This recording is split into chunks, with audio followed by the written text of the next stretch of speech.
माँ अलार्म बंद करो ना, तुम अभी भी अलार्म लगाकर सोती हो। आंखें मीचते राशि ने सुमिता जी से कहा। हाँ बेटा, तू सो जा, मैं जरा जाकर बहू की मदद कर देती हूँ। बच्चों को भी तैयार करना है। कहते हुए सुमिता जी बेटी के सिर पर प्यार से हाथ फेर उसे सोने का कहकर कमरे से निकल गई। रसोई में जाकर देखा तो बहू निशिता हर दिन की भांति बच्चों के टिफिन, अपना और पति रितेश का टिफिन, साथ साथ सासू माँ और ननद राशि और उसके बेटे के लिए नाश्ता बनाने में जुटी हुई थी। मैं चाय बना दूं और आप दीदी के साथ चाय पियेंगी? निशिता ने पूछा। बहू, वो तो सो रही है, हम दोनों की ही बना लो। और बताओ क्या बना रही हो, मैं भी मदद कर दूं? सुमिता जी ने पूछा। बस माँ, बच्चों को आप तैयार कर दीजिएगा, बाकी मैं कर लूंगी, कह निशिता कुकर की सीटी सुनते ही गैस कम कर दी। ये इतना कुछ क्या बना रही हो बहू? सुमिता जी चारों बर्नर पर रखे बर्तन देख पूछी। ऊपर से इंडक्शन पर चाय चढ़ा हुआ था। माँ बच्चों के लिए पनीर पराठा, दीदी और दिव्या के लिए इडली सांभर और हम तीनों के लिए रोटी सब्जी बना रही हूँ, निशिता ने कहा। बहू, क्या जरूरत है इतना कुछ करने की, रोटी सब्जी ही रहने देती। नहीं तो सब्जी बना ही रही थी, राशि पराठे बना लेती जब खाना होता। अब ये सांभर चटनी में समय बर्बाद कर रही हो और ऑफिस को देर हो जाएगी, सुमिता जी बहू के फैले काम को देखते हुए कहा। माँ, दीदी कौन सा बार बार आती हैं, इतने दिनों बाद कल ही आई हैं, ऊपर से मैं ऑफिस चली जाती हूँ, आपको सब देखना पड़ता है, अच्छा नहीं लगता, निशिता ने कहा। तभी रसोई में रखा अलार्म बज उठा। निशिता चाय का कप वहीं छोड़ बच्चों को उठाने भागी। सुमिता जी फिर बच्चों को तैयार करने लगी। रितेश, निशिता और दोनों बच्चों के जाने के बाद घर में सुमिता जी, राशि और उनका बेटा रह गया। सुमिता जी बेटी के लिए चाय बनाकर लाई और नाश्ता करने लगी। माँ, अभी भी तुम घर का सारा काम करती हो? एक मेरी सासू माँ है, जब भी उनके पास जाओ सब काम से हाथ पैर खींचकर बैठ जाती है। अब तो तुम आराम करो, निशिता का काम है वो करेगी, राशि ने कहा। बेटा, ये कैसी बात कर रही हो? अभी अभी तूने क्या कहा? तुम्हारी सासू माँ तुम्हारी किसी काम में मदद नहीं करती, तब तुम्हें क्या अच्छा लगता है? नहीं ना, फिर तुमने खुद घर में रहना पसंद किया तो सुनंदा जी ने सारी जिम्मेदारी तेरे ऊपर सौंप दी। पर यहाँ रितेश को नौकरी वाली पत्नी चाहिए थी। ऐसे में निशिता की नौकरी हम छुड़वा कर पूरे वक्त घर के काम करने को तो नहीं बोल सकते ना। और फिर बेटा, निशिता जितना हो सकता है काम करके ही जाती है, शाम को आकर फिर से लग जाती है।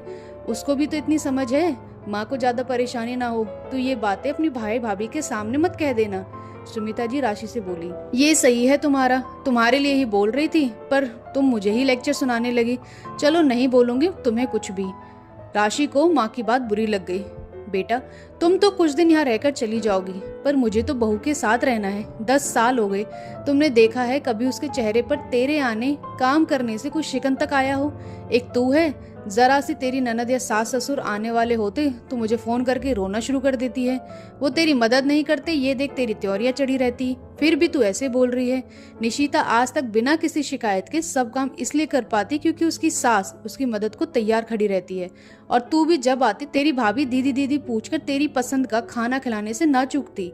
फिर भी तेरे मन में ऐसे ख्याल, ये सही नहीं है बेटा।